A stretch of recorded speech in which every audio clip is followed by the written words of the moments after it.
Hi there folks, my name's NovaWin24 and welcome to another Microsoft Flight Simulator product review, where today we're going to be having a look at not one but two new airport packs released to us and brought to us by the team over at Orbx. And we're going to be having a look at this in a slightly different way today. We're going to be doing this as more of a bush trip style, where we're going to be touring all 6 of the airports that are included across the 2 packs, as well as some of the activities and challenges that are also included as part of these releases. And of course, I am talking about the recent releases of the Idaho Deadly 3 and the Idaho Not So Deadly 3 packs for bush trips, bush strips in regional and remote Idaho.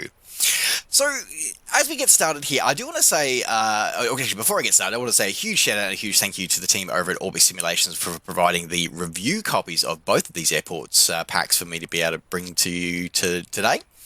But I do want to point out that bush flying is absolutely my favorite kind of flying. It's a great way to be able to experience the world that we live in, and especially through Microsoft Flight Simulator being so much more engaging and so much more alive than some of our previous simulations have been.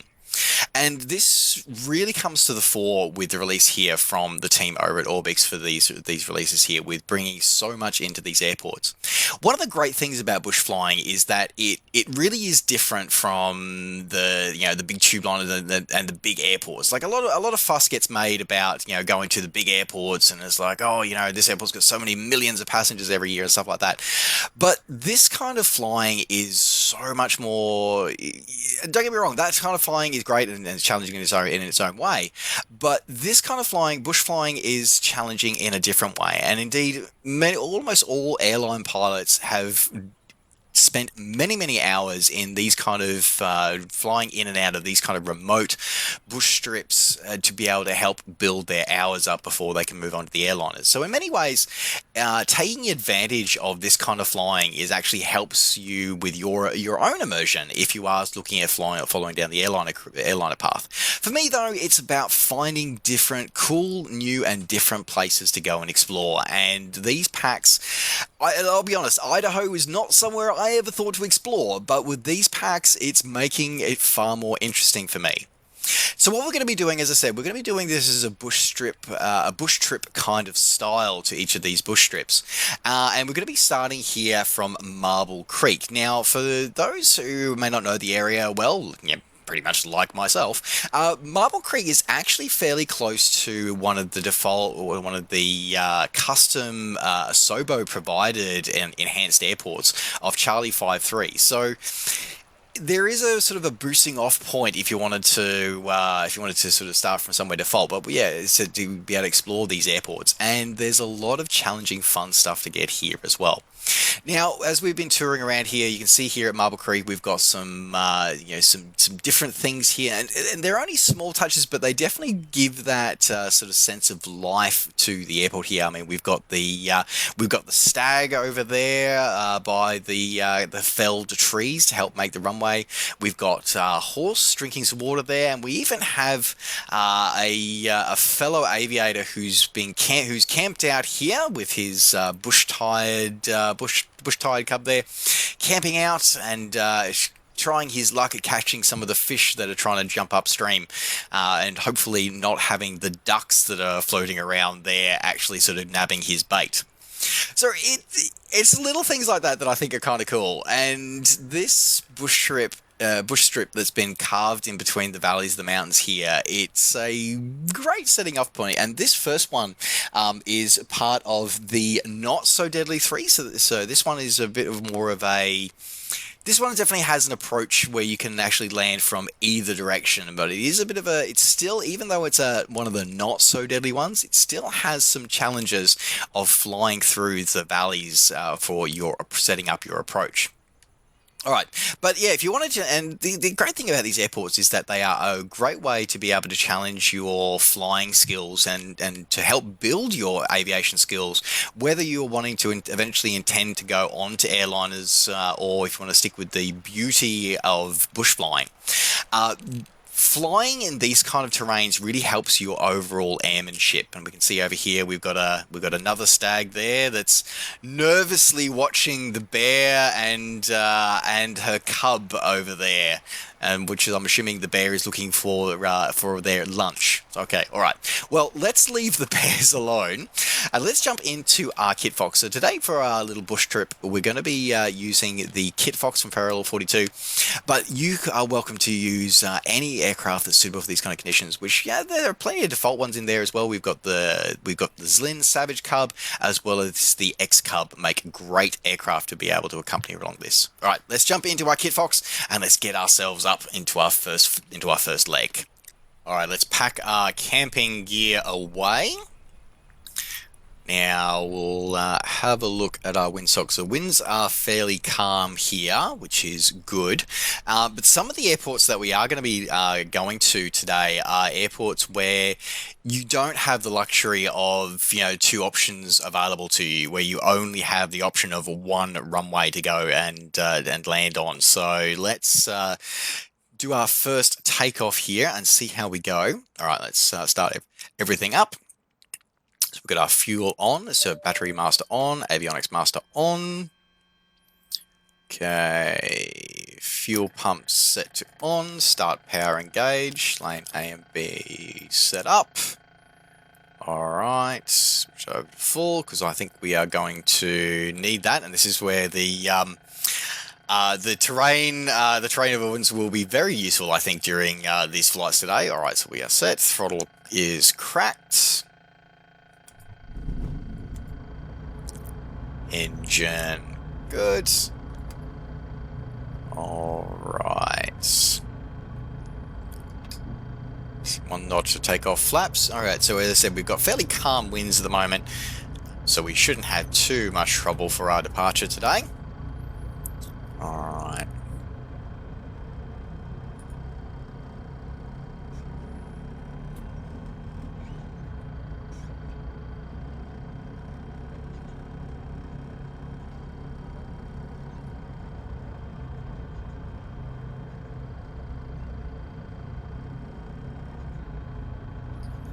All right, lined up for our departure. Oh, not quite. Probably straighten that up a bit. Okay. Alright, throttles up. Tail up.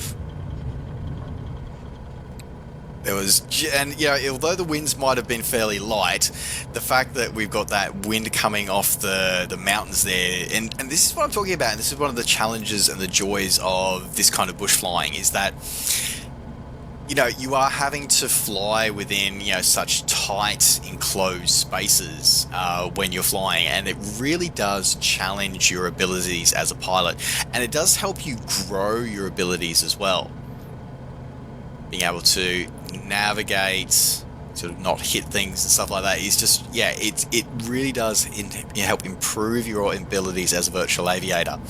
And even if you are, as I said, even if you prefer tube liners, like your tube liner pilots, they spend hours, hundreds of hours building their command time up in doing this kind of bush and remote area flying. So it does actually help with your immersion if you are actually wanting to go down that path to actually do flying like this, to help build up your skills and help build up your hours before enjoying the greyhounds of the skies. So we'll just doing a circuit over here so we can get a bit of a more aerial view of our first point that we departed from. All right, so we'll bid our fellow bush pilot a fond farewell, and we'll head off on our first trip here. So let's we'll do some valley flying. Let's move this around here.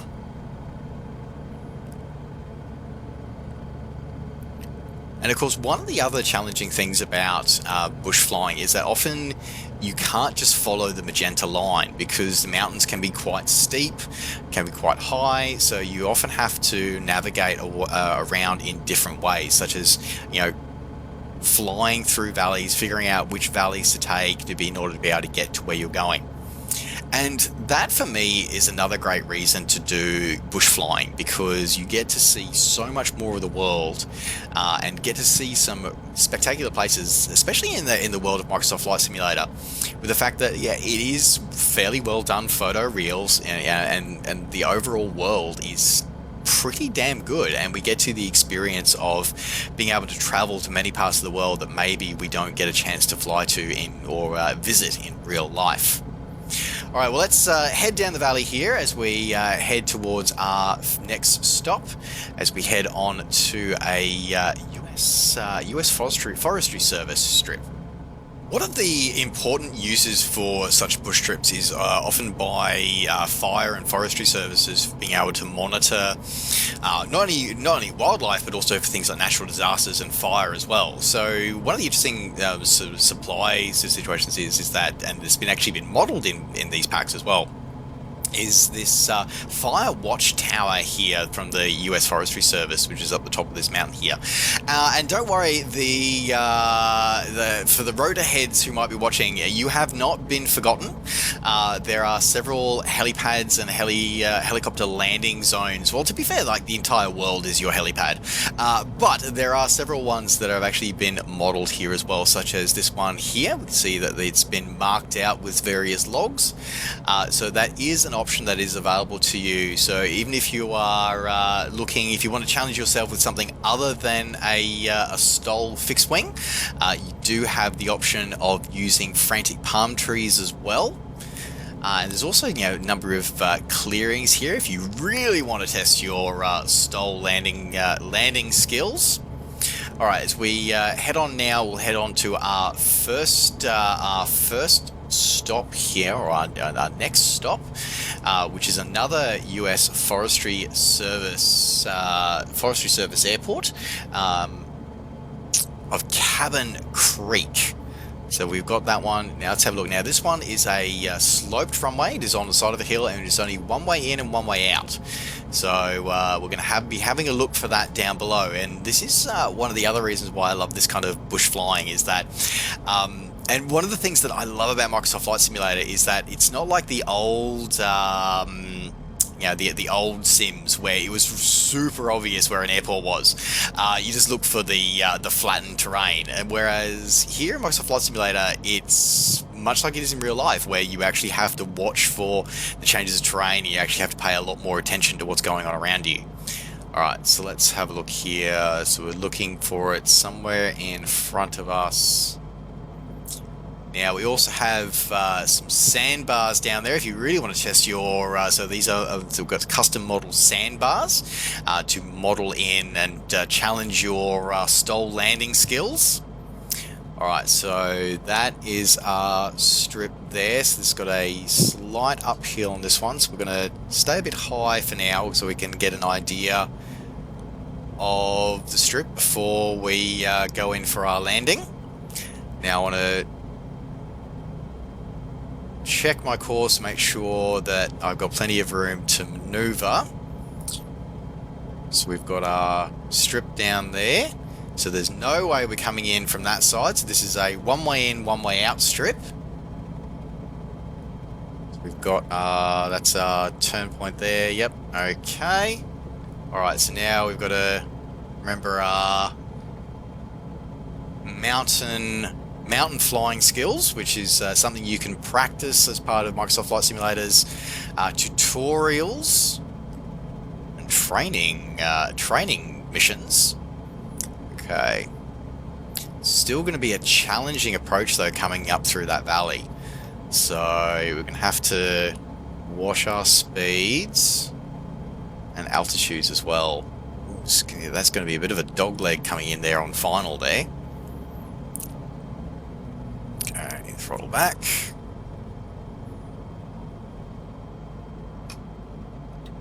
I'm going to bleed off a lot of altitude and speed. So throttle back.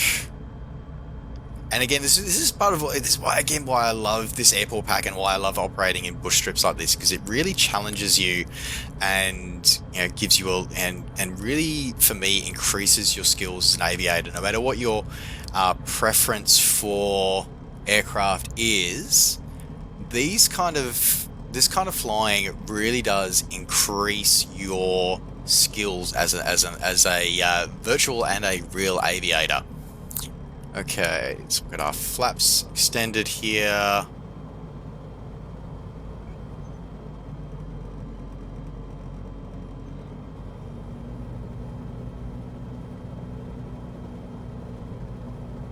Okay, come in a bit low there. Okay, flaps full. Watch the tree line.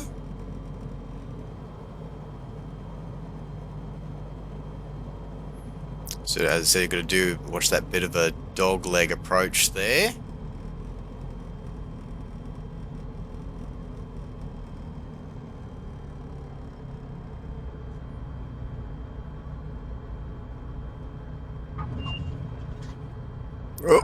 Oh, bit bouncy.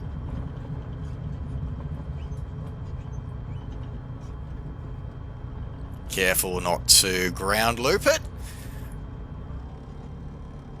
Alright, so that is, yes, it's an uphill strip, so you've got to be careful, and it challenges of flying tail draggers, which, yeah, again, you can operate pretty much, whatever you like into these strips, but just, yeah, be mindful of the terrain. So let's head back down to where our other intrepid bush aviator is. And we'll have a quick look and have a look at some of the facilities of this US Forestry Service strip.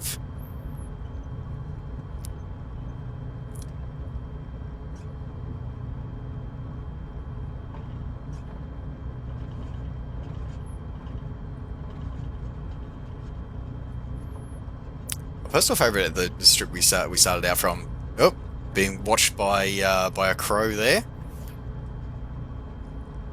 I did like the outhouse that was present at the last strip, and we're being watched by the local wildlife again here.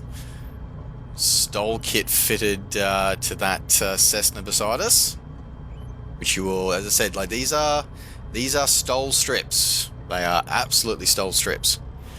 All right, let's put our parking brake on. Okay, you're cut off. All right, let's jump out and let's have a look at some of the facilities here.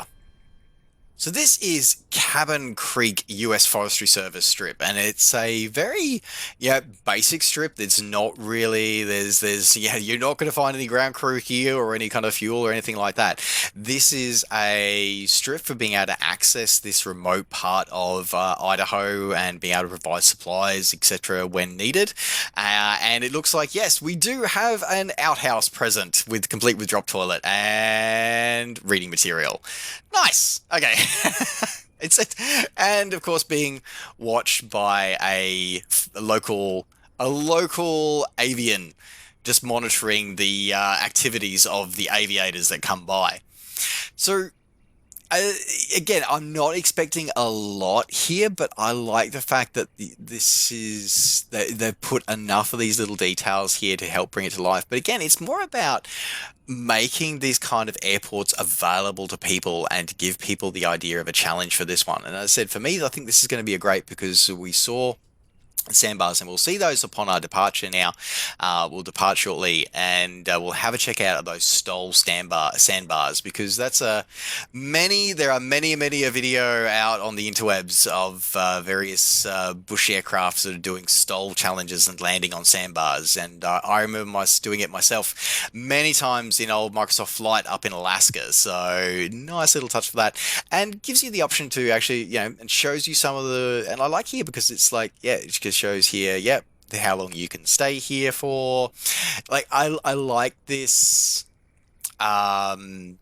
setup. It really does make it feel alive, and it does. As I said, if you're looking for something different to do with friends in Flight Simulator, this combined with something like Parallel 42's Camp Out Pack, along with bush aircraft, it really is just a cool. It gives so much more depth to our flight simulation experience. All right, well, let's jump on board and let's see what we can find around us. There we go. Okay, now as I said, this is a one-way in, one-way out airport, this one. So we're going to have to taxi back and depart on the reciprocal. So let's go and do that now. Okay, one notch of flaps set up. I just love how just already, like, just getting the experience and some of the challenges of this kind of bush flying. It is just absolutely fantastic. I really am enjoying this already. Like, as I said, like, these airports might be simple, but it provides that challenge. Now, some of these airports are already available by default in the sim, but it is that giving that advantage here. Oh, look at that. And we've got somebody else who has actually set up an actual camp up here. We've got another one of our fellow intrepid bush aviators. We better, before we depart, we better stop and say hi to them, shouldn't we? We should probably stop and say hi to them. Let's just do our line up, and then we'll just sort of occupy the turnaround part. Let's go and say hello to them. Our intrepid aviator camper there, preparing his lunch. Yeah, it goes in many ways. The scenery is just playing into what I was just saying before, which is, you know, this kind of airport is great to be able to grab a bunch of friends and just go out and do something a little bit different. And from the approach and the landings, as I said, this is one of the easy strips. So this is part of this one with this Cabin Creek is part of the Idaho easy, not so deadly 3. The next one we're going to, however, is one of the deadly 3. So this is going to be interesting. So, all right, well, let's bid farewell to this intrepid aviator with their cooking their possibly what they've hunted. I don't know. Well, I guess we'll find out. All right, well, let's jump back on board and let's head out. We'll say goodbye to number 4. Checks complete. All right.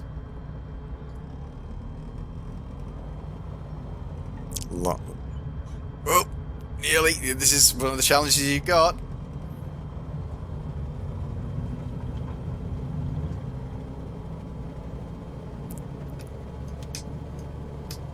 This aircraft has a distinct left pull from the engine, so it's something you to be aware of, that's for sure. Alright, as we depart there. And you sort of think that a downhill takeoff would be easy. It isn't necessarily the case. Alright, as we prepare to depart, so we can see some of the sandbars here. They put the landmark icon sort of marker there for us, and you can challenge yourself to try and land on some of those sandbars that have been put in there, just like they are in real life. So if you didn't want to land on a strip, instead you can land on a sandbar. I like the modeling of that, I really do. Okay.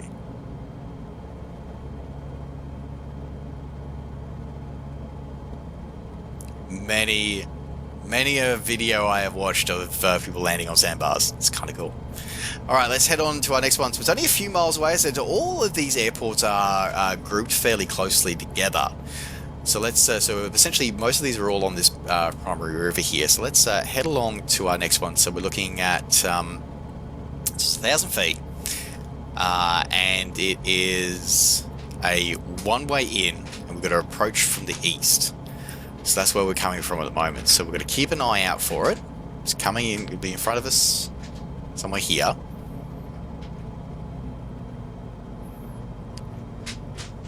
Always fly to one side of the valley that you're in to give yourself some turning room.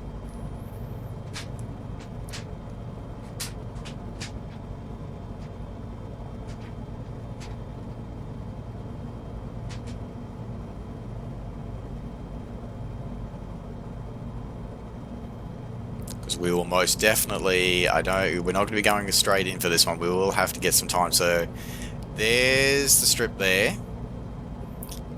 Yeah, I can see already why it's a easterly approach only, because there's very tall trees at the western end of that.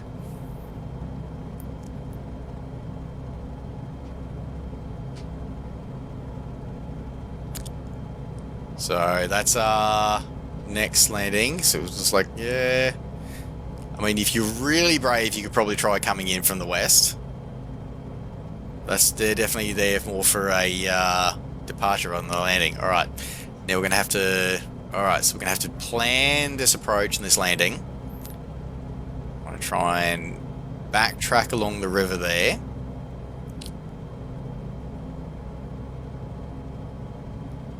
So we're going to head back around towards those stole sandbars.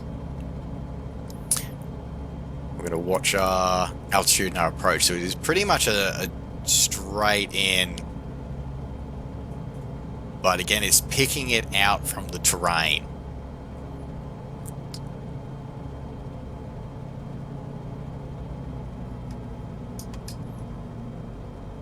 Okay.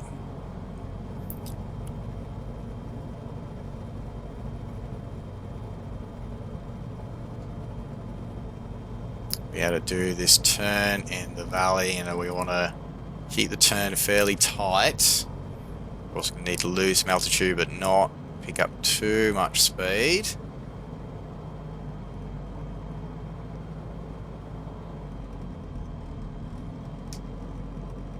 Okay.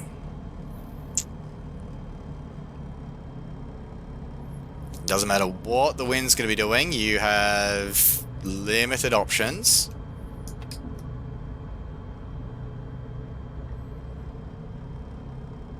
Try not to bounce this landing. So this is one of the deadly three, this one.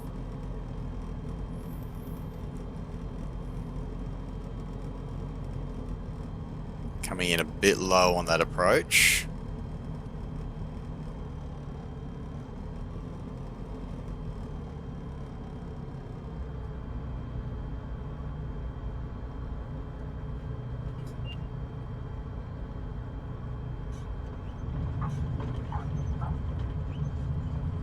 Gotta be very careful on the brakes so you don't ground loop it.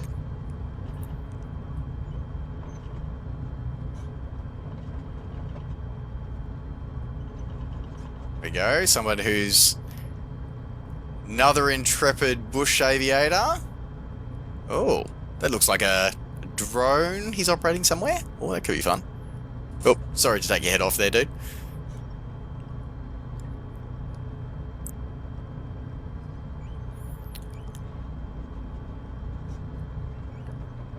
Let's park up and see if we can have a look for his drone. Wonder where his drone is. Maybe he's lost his drone and that's what he's looking for. That could be what it is. Oh dear. Sorry, dude. But yes, so we've got another campsite, and again, like these are sparse airports, but it is that approach was challenging and something different to do. And really does give that challenge of this kind of bush flying, and gives. It's one of the reasons why some people sort of say, "Oh, well, it's expensive way," but it's like, well, these airports are here, but just talking about these airports will give you some encouragement to be able to fly somewhere different. But I like the fact that we've got this strip is actually detailed now. We've got something to see. We've got our stags and our deer out in the wild here, and we saw from before there's no shooting in this area, hopefully, because again we don't want to have any of our aircraft shot at. We've got Bambi and family are here, and as we return back to our aircraft, we can see there's another intrepid fisherman being supervised by ducks, hoping and trying his luck at catching his dinner. Right, so that is the next of our airports done. So now from here, we move on to Dewey Moore, which is the second in the deadly three that we're going to be checking out today. So that is Dewey Moore is the next one. So we're going to go check it out, see what we can find. So let's jump on board. Oh, get to watch that rudder on takeoff. There we go. Knowing how your aircraft performs is the other important thing as well, and learning how your aircraft behaves in these conditions is another great thing that you learn. You get to feel your aircraft more in bush flying, I feel. It's just something how I feel. Alright, heading on to our next airfield now.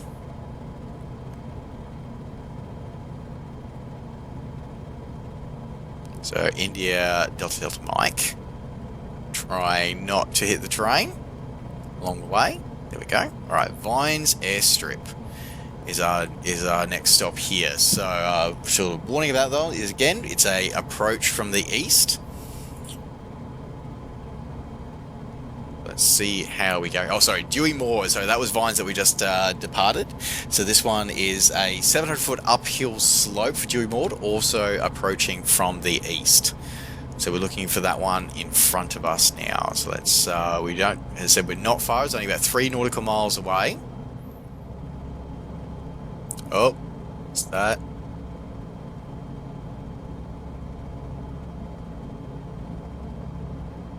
There, wow, okay, that's going to be fun.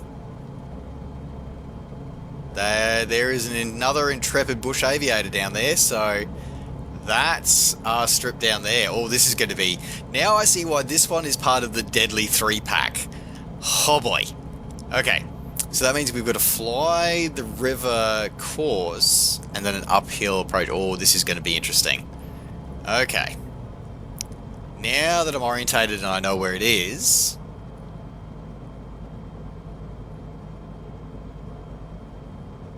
Well, this is going to be interesting. Okay, I can see, yeah, there's the strip there. Whoa. That's going to be fun. Alright. Definitely seeing why that one's one of the deadly 3. Okay. So we're going to have to bring our altitude down. Bring our altitude down, bring our speed down, and we're going to have to be... Oh, this is going to be interesting. And again, I love it because it's challenging my skills as an aviator.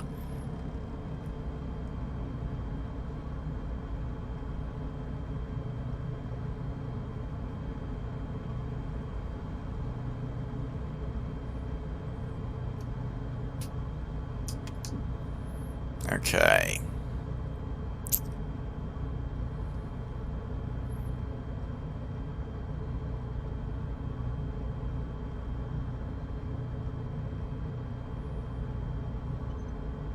Oh, there's the eagle above me.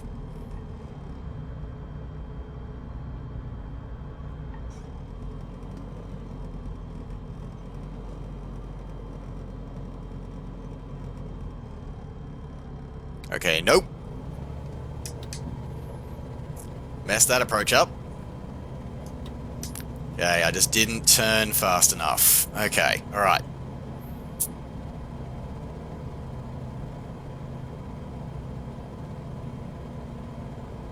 Let's try that again.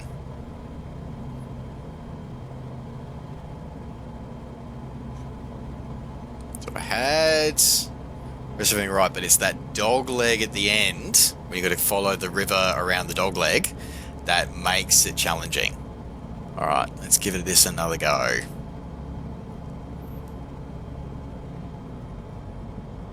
Get myself a bit of distance.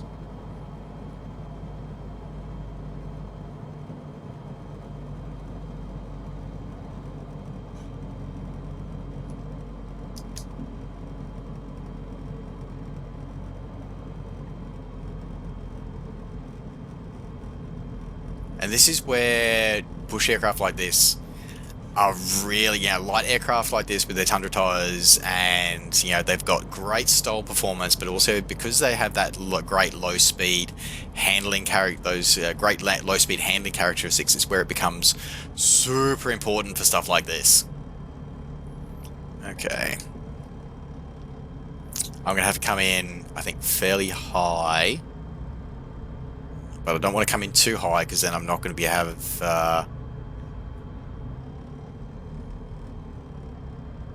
I don't want to... I might have the Tundra tires, but I don't want to be whacking too much. Okay. Here.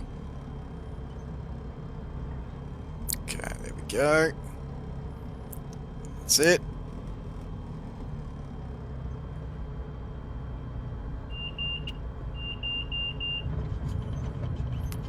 There we go. Okay. Yeah, this is definitely a one-way in, one-way out strip. Okay. Oh, okay. Well, that cub came in all right and sparked up fine. Somebody's saying hello to us. All right, let's for yeah, okay, as I said, I really understand why that one is on the Deadly 3 list, because that was very challenging for that approach. You've got to be aware of your, it's great to practice your own skills, so it's a great place to practice skills, as well as, knowing your aircraft as well. It's going to make for an interesting departure. All right, let's park up. Let's have a quick look around this this strip before we depart. Okay, fuel cut off. Lanes off. All right, let's say hello and let's. I think they might be needing some fuel. Let's go give them some fuel. The deer are very interested in aviation in Idaho. I think that's one thing that this pack has taught me. That's for sure.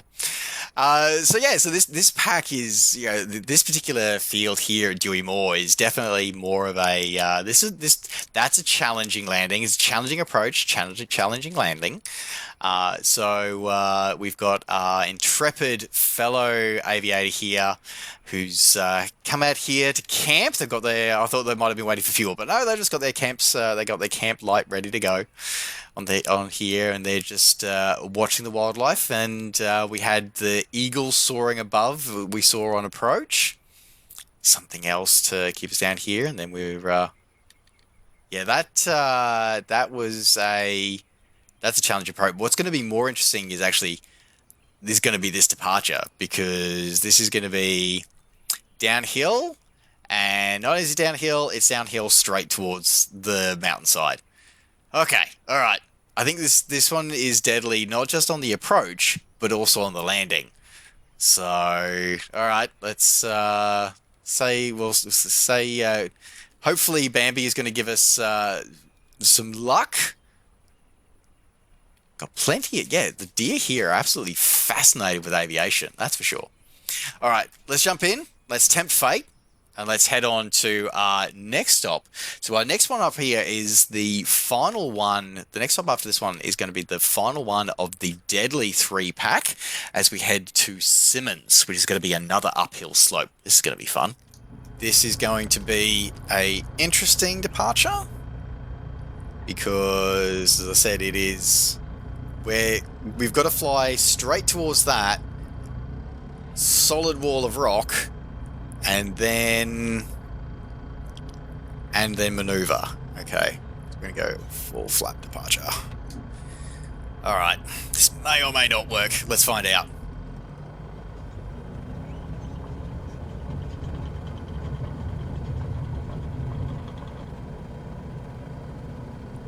And this is why you stole aircraft in these kind of things. Okay, maybe I was worried for nothing, but it was definitely concerning. It's like when I did when I used to do Spartan racing. One of the obstacles in Spartan races is it's an 8-foot wall, and to get over it, you literally have to. It's a mind thing as much as it is physical, because you have to overcome a mental thing of having to run straight at a solid wall, because it's the only way you can clear it. You have to run straight at the wall to then be able to clear it, to be able to get enough speed, to be able to get enough momentum, to be able to get up to the wall to the point where you can grab hold of the top and climb over. And it is a mental challenge, and much like that one is taking off towards a solid chunk of mountain. All right. Heading on now to our next stop here. So as I said, this is heading on to Simonds Airstrip, which is through the valleys here. So according to the charts, this strip is closed, and that's the thing. A lot of bush strips are, technically closed, but will you go and visit them anyway? Okay, I see a fellow bush aviator down there. All right, okay. So that one... Right, so we're going to follow the river valley along for the approach. Okay. All right, let's give this one a shot. So this is the final of the Deadly 3. Try and bleed off that altitude.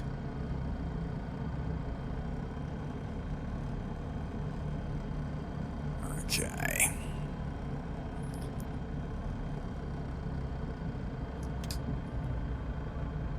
approaching from here, and I can see the strip cutting across there.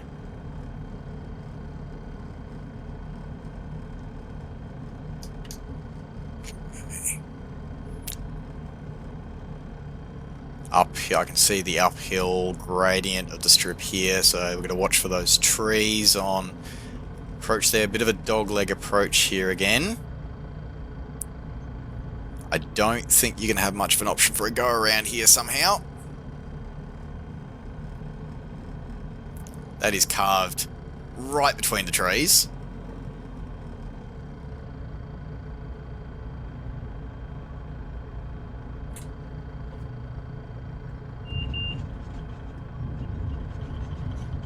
Oh, bit bumpy. Careful of those trees.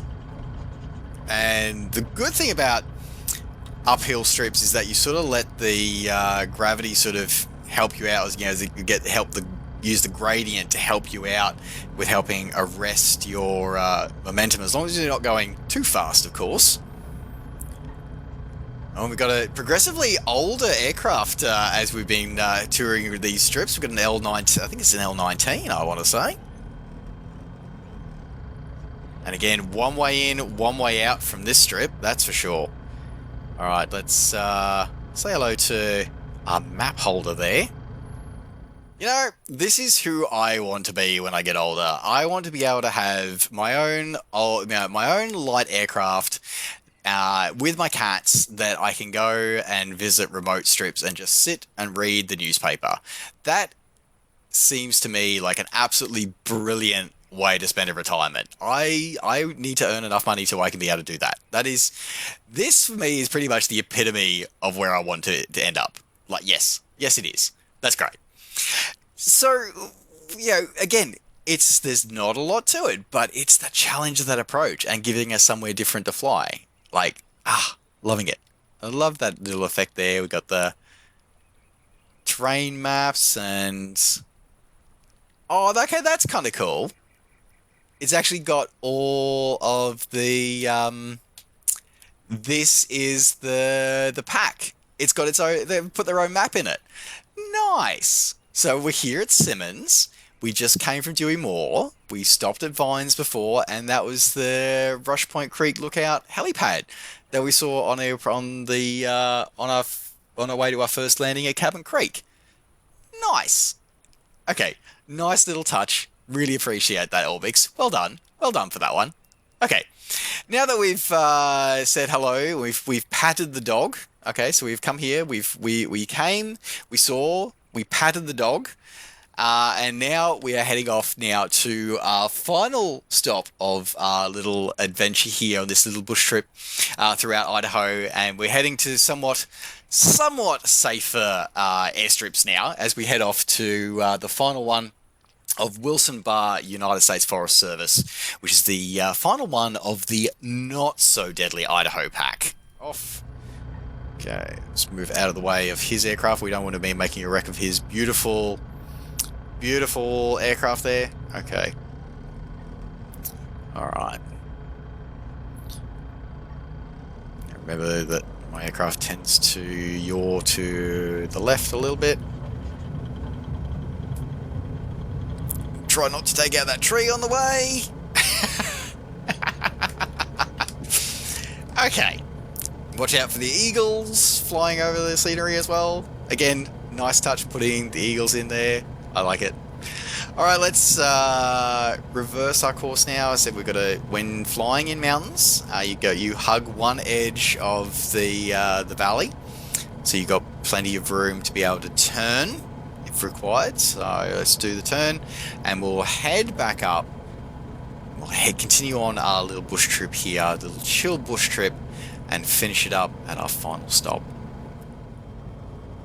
Alright, so we come to the end of our little bush trip today, coming into our final airport, which is here at Wilson Bar United States Forestry Service, which is part of the not so deadly Idaho pack, but this one is one way in, and it's got a bit of a dog leg on it, so... Okay, so one way in is coming off the water here. Oh, yeah, that's so we're gonna have to come down the river here, and then it's a hard right dogleg onto final here. One of the reasons that the US Forestry Service operates a lot of these strips, because they have fire jumpers. So often they who have to who parachute into remote wilderness bushfires, and once they've sort of finished, then they have to get airlifted back out. And of course, as much as rotary wing is great, sometimes rotary wings aren't always as available or as some people would like them to be. So fixed wing is always the option. So that's why a lot of these remote strips exist. So to enable recovery of those fire jumping teams. All right, so we're going to come through here. I'm going to be very, very aware of what's going on here. All right, so I forgot to turn my... Oh no, I did have them on. Okay, so I've got my landing lights on. I'm going to put my wig bags on, actually. Okay. And we're going to watch out for the dogleg hard turn. So again, the advantage of something like the Kit Fox or the X-Cub, where they can be very maneuverable at very low speeds. There's that dog leg. Oh, gotta watch out for that eagle flying underneath there. Okay.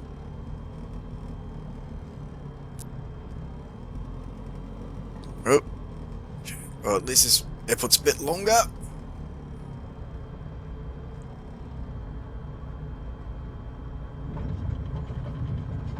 Okay. Yeah, and if you want to bring something a bit bigger, you can bring in a twin otter here. All right, let's park up next to our Forestry Service companions. We'll have a look here before we give our final thoughts for these two packs.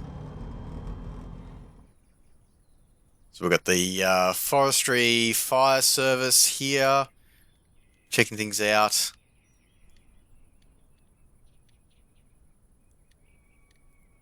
All of the deer. Okay. Is Idaho known for deer as well as potatoes? I always thought that Idaho was just known for potatoes, but apparently it's known for deer as well.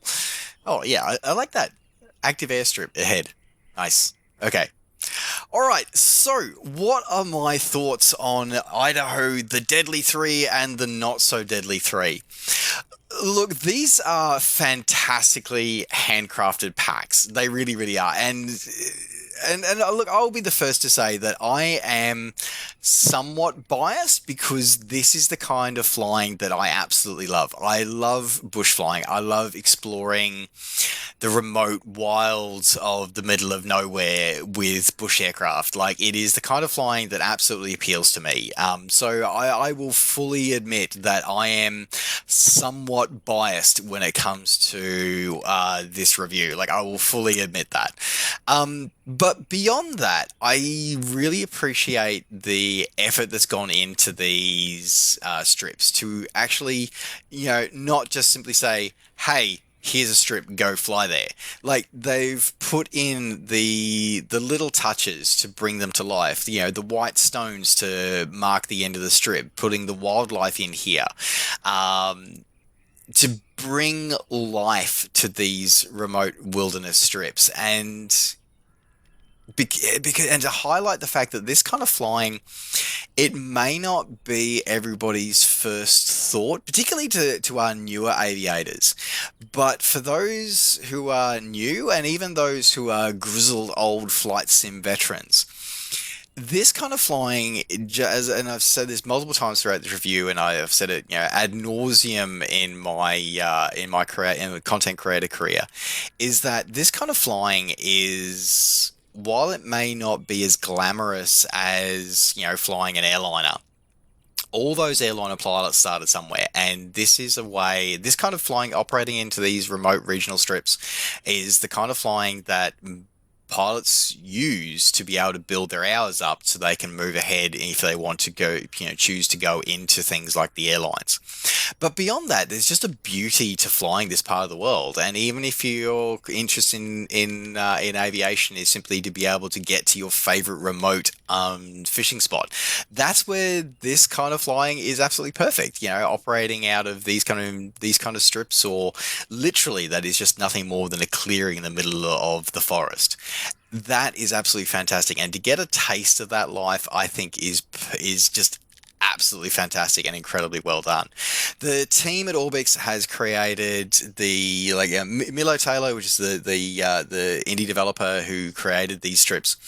It really is, for me, you can tell the love and the passion that they've put into their work here for these strips, because this is the kind of stuff that I think is absolutely incredible and really sets it apart from a lot of other airports. And you can see the love, the passion that's put into this one. Put in things like, having, watching out for wildlife in the skies as you're on short final, or for seeing, nature photographers, wildlife photographers, taking drone pictures of their surroundings when you arrive at one of the airports, or fishing to catch your dinner once you've arrived at an airport. Like, there's so much going on in these airports. I absolutely love it. So for me, it's an instant it's a full recommendation for me, because I think it is fantastic. I think these offer a great experience. They offer a great challenge for aviators of all skills. If you're a new aviator, you will learn so much about flying and challenge yourself on flying skills. If you're an experienced virtual aviator, then this will remind you that it isn't just about punching in a few buttons and following the magenta line. Like, you actually have to, pay attention to a lot more than just a couple of instruments. You've got to be conscious of where you are and where your aircraft is, and you will, regardless of your skill level, by flying out to these strips, you will become a better aviator. So yeah, for me, this is one, without a doubt, a wholehearted recommendation for all of these, for both of these packs. As I said, so what we've done today is we've visited all the airports as part of the Idaho's Deadly 3 and Not So Deadly 3. Both of these packs are available now from Orbx Direct, or available from the InSim Marketplace. And as we round out this review, I do want to say once again a huge shout out and a huge thank you to the team over at Orbx for supplying me with the review copies of both of these packs to bring to you today. And with that, folks, that does now round out this review. Thank you very much for watching. Don't forget, as always, to like the video and subscribe to the channel if you're enjoying these videos and want to see more. And of course, as always, you can catch up with me and all the things I'm up to between videos by phoning me on Facebook and on Twitter and on Twitch. Just search NovaWing24.